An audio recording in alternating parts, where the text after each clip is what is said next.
खान है उनकी अपील को सुने, उनकी दरख्वास्त को सुने, नहीं तो और शिद्दत लाई जाएगी इस तरह के एहतजाज में। फिलहाल आगे बढ़ेंगे, कुलभूषण जाधव की बात करेंगे। कुलभूषण जाधव से डिप्टी हाई कमिश्नर इस्लामाबाद में वज़ारत ख़ारजा के दफ्तर में मुलाकात करने के लिए पहुंच चुके हैं। कुलभूषण जाधव से मुलाकात के लिए इन्हें 2 घंटे का वक्त दिया गया है। ख्याल रहे कि पाकिस्तान ने कौंसलर एक्सेस देने की पेशकश की थी, जिस पर गौर करने के बाद हिंदुस्तान ने हामी भर दी। ये दूसरा मौका है जब पाकिस्तान ने कुलभूषण को कौंसलर एक्सेस देने की बात कही है। पिछली बार अगस्त के महीने में पाकिस्तान की जानिब से सिफारती रसाई देने की पेशकश की गई थी।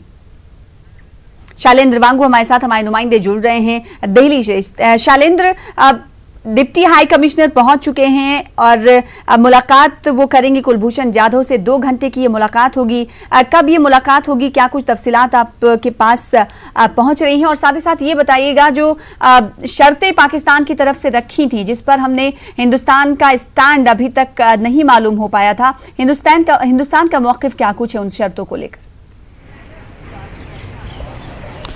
बिल्कुल, आपसे कुछ देर पहले ही भारत के जो डिप्टी हाई कमिश्नर हैं वो मोहफा पहुंच चुके हैं, यानी कि पाकिस्तान की फॉरेन मिनिस्ट्री वो पहुंच चुके हैं। आपको ये बता दें कि अब तक ये कहा जा रहा था कि उनकी मुलाकात पाकिस्तान की फॉरेन मिनिस्ट्री में ही होगी, लेकिन अब ये जानकारी मिल रही है कि गौरव अहलुवालिया वहाँ पर ड्रॉप हो चुके हैं, गाड़ी से उतर चुके हैं, उनकी गाड़ी वापस जा चुकी है और उनको लेकर अब ये गाड़ी कहीं और जाएगी, यानी कि ये मुलाकात अब मोफा में नहीं होगी बल्कि कहीं और होगी।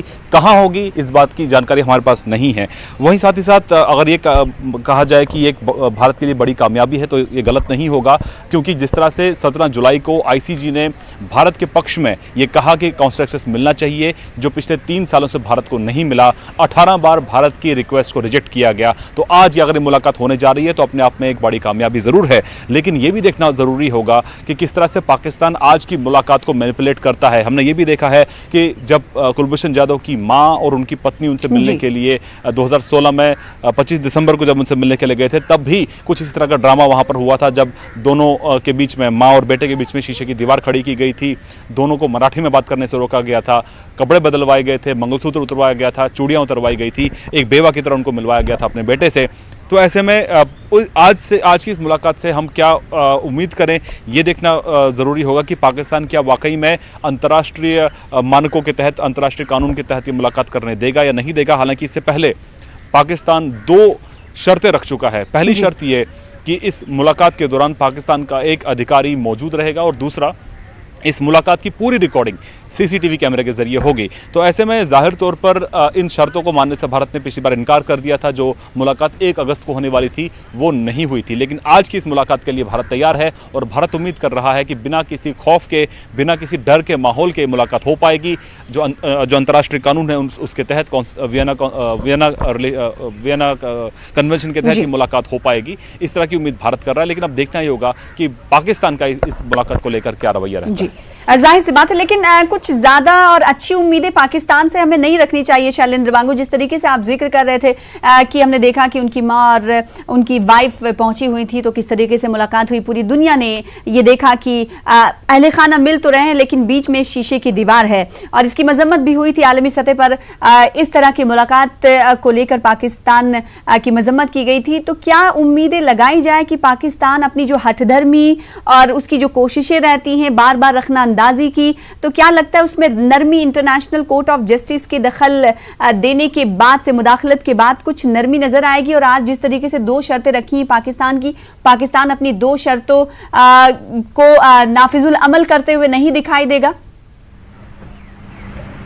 देखिए, कहना बहुत मुश्किल है कि पाकिस्तान का आखिर रवैया क्या रहेगा। आपको याद दिला दें कि कल शाम को जब पाकिस्तान के फॉरेन मिनिस्ट्री के स्पोक्स पर्सन मोहम्मद फैजल ने ट्वीट किया था, तो उसमें उन्होंने जिक्र किया था कि इस काउंसलर एक्सेस को पाकिस्तानी कानून के अनुसार भी दिया जा रहा है, यानी कि पाकिस्तानी कानून भी इसमें लगाए जाएंगे। तो कहीं ना कहीं उम्मीद की जा सकती है कि आज की इस मुलाकात के दौरान भी पाकिस्तान कुछ हरकत कर सकता है। लेकिन फिलहाल ये मीटिंग किस डायरेक्शन में जाएगी ये देखना अभी ज़रूरी होगा, क्योंकि भारत ने साफ कर दिया था कि किसी शर्त को मानने को भारत तैयार नहीं है। जो पहले से एस्टैब्लिश्ड नॉर्म्स है उसके मुताबिक ही ये मुलाकात होनी चाहिए। इसलिए भारत आज माना जा रहा है कि तैयार हुआ है। काउंसिल एक्सेस लेने के लिए। तो ऐसे में अब ये देखना होगा कि पाकिस्तान का आखिर रवैया क्या रहता है। और हालांकि अब जो ताज़ा अपडेट मैं आपको बता रहा हूं कि उसके मुताबिक ये मुलाकात जो पहले कहा जा रहा था कि पाकिस्तान के विदेश मंत्रालय में होगी, अब ये मुलाकात वहां पर नहीं हो रही है, इस तरह की रिपोर्ट्स आ रही हैं।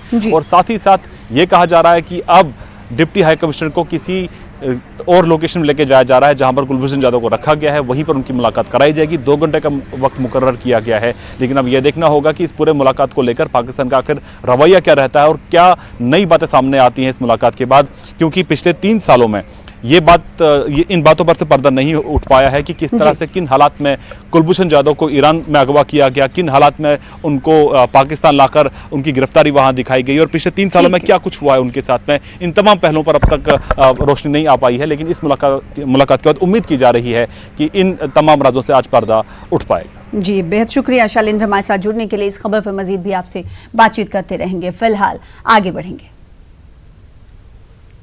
वजीर खारजा एस जयशंकर का कहना है कि कश्मीर के हालात जल्द मामूल पर आएंगे। उन्होंने साफ कर दिया कि पाकिस्तान से इस मामले पर कोई बात नहीं होगी। जम्मू कश्मीर में दहशतगर्दों का राब्ता रोकने के लिए इंटरनेट मुअत्तल है। वादी में पत्थरबाजी के अलहदा वाकयात पेश आए हैं। कुपवाड़ा में हाल ही में हुए पथराव के वाकये में एक शहरी जख्मी हुआ। मेवाबाग में छुपे अफराद ने पथराव किया था। शदीद जख्मी शहरी को श्रीनगर अस्पताल मुंतकिल किया गया है। इससे पहले डाउनटाउन श्रीनगर में भी पथराव का वाकया हुआ था। श्रीनगर वाकये में एक लड़की की आंख में चोट लगी थी। वाज़ेह है कि 25 अगस्त को बिजबहाड़ा के नूर मोहम्मद डार भी पथराव की जद में आए थे और जख्मों की ताब ना लाकर उनकी हलाकत हो गई। नूर मोहम्मद अपने खानदान के वाहिद कमाने वाले थे। पसमानदगान में बेवा के अलावा 3 बच्चे हैं। इस मामले में पुलिस ने कार्रवाई की है।